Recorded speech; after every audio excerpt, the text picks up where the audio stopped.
So mauna ni mga piso guys. Well paabot may ito sa mga tulang tawa ng mga piso. Safety lang sila guys, no? Yan, okay lang.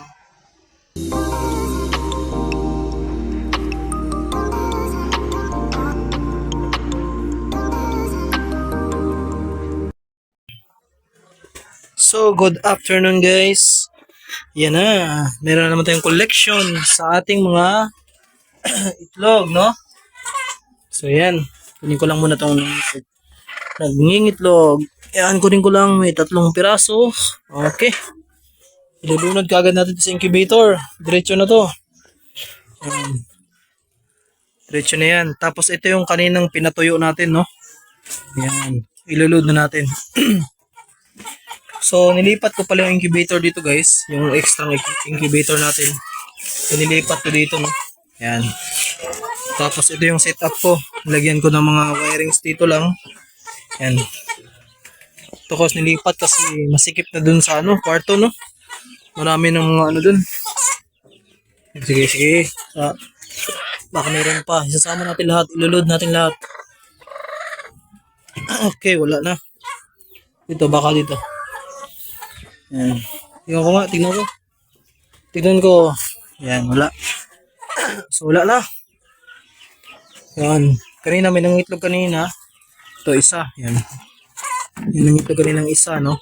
So, 4 na ang isa. So far, yung iba hindi pa nangitlog, no? Yan. Okay. Yan. So, yun guys. Check muna natin yung incubator natin, no? Yan. Yung incubator natin. Dapat, malinis dapat to. So, lang, subukan lang natin to. Ito, experiment na naman to. Huwag ka dyan. May itlog dito. Kasi dyan. Experiment na naman to guys, no? Yan. Ito guys, ha? Si-set up ko muna guys. Yan. So yun guys, yun lang yung setup, no? Ganito lang yung setup ng ating DIY incubator. So ito experiment na naman to. Kasi dito yung bumbilya ko, mostly gumagawa ko ng incubator dito man sa sa gitna yung bumbilya, no. Ito try ko lang to, no. Yan. So nag-load tayo ng 40 pieces, no, kasi may 31 kanina tapos may siyam na ng itlog, no. Yan. So kanina 4 lang yun, hindi ko muna pinakita sa video. Pero ito na ngayon yung setup, yan. So yung sensor, yan. Yan lang yung sensor niya. Sa gilid lang, no. Okay, may mga t-shirt kayo doon na hindi na ginagamit. Yan, pwede lang to. And, yan, tasa. Simple lang kayo, guys.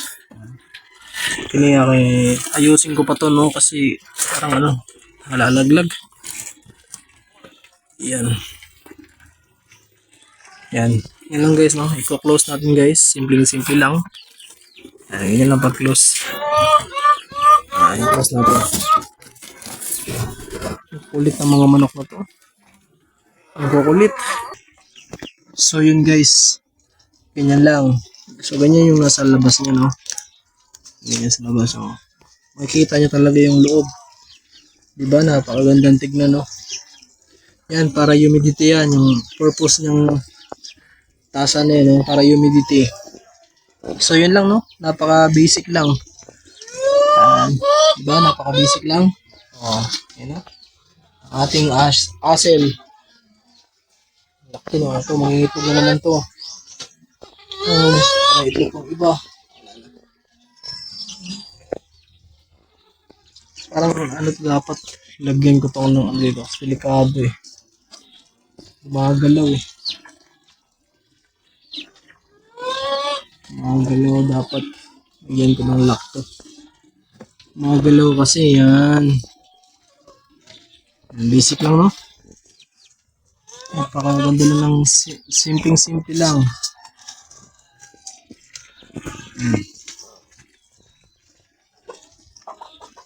And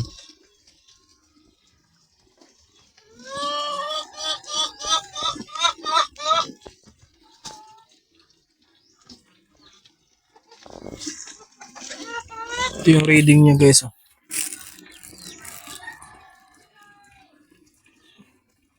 Niliktad ko lang.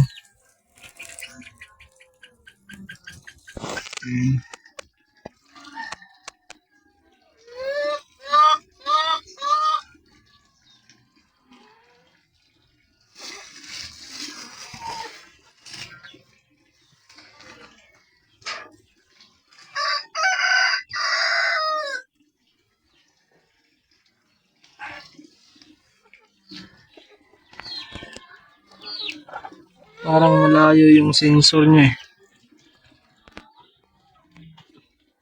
So, okay lang yan. Okay lang, okay lang.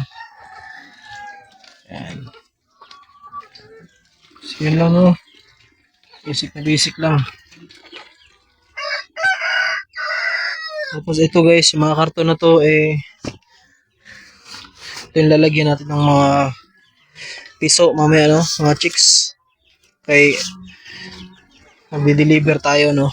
So mamaya update ko lang kayo mamaya guys pag na-deliver na natin no. So yun na guys, ready for pick up na itong Rhode Island natin tsaka Black Australorp. So may previous tayo na isa no. Basta 20 pieces guys ang bibilin eh, may previous tayong isa. Yan dito 11 pieces tapos dito 10 pieces. Yan. Yan, coming na kami pare, coming na. Yan.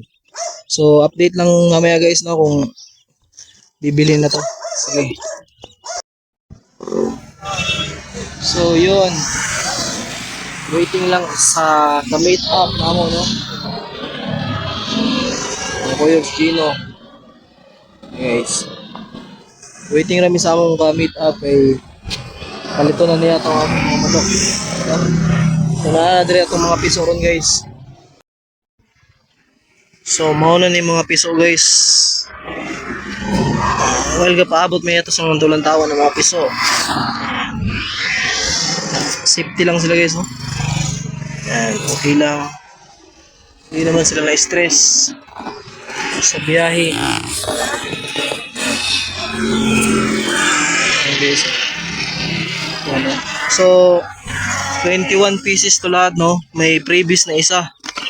So, kung 20 pieces ang bibilin mo, eh may previous na sa akin na isang piraso guys. Yan.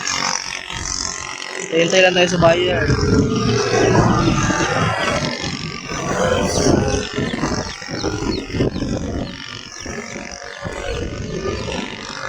This. Yung mga sisiyo natin. Yan.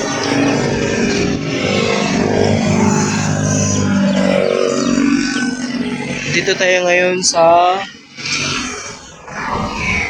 Sugan, no? Sugan man eh. Sugan. Sugan guys. Ito yung crossing Padulong Science, no? Rough road. Yan, yan. Guys. Waiting lang sa ka-meet up.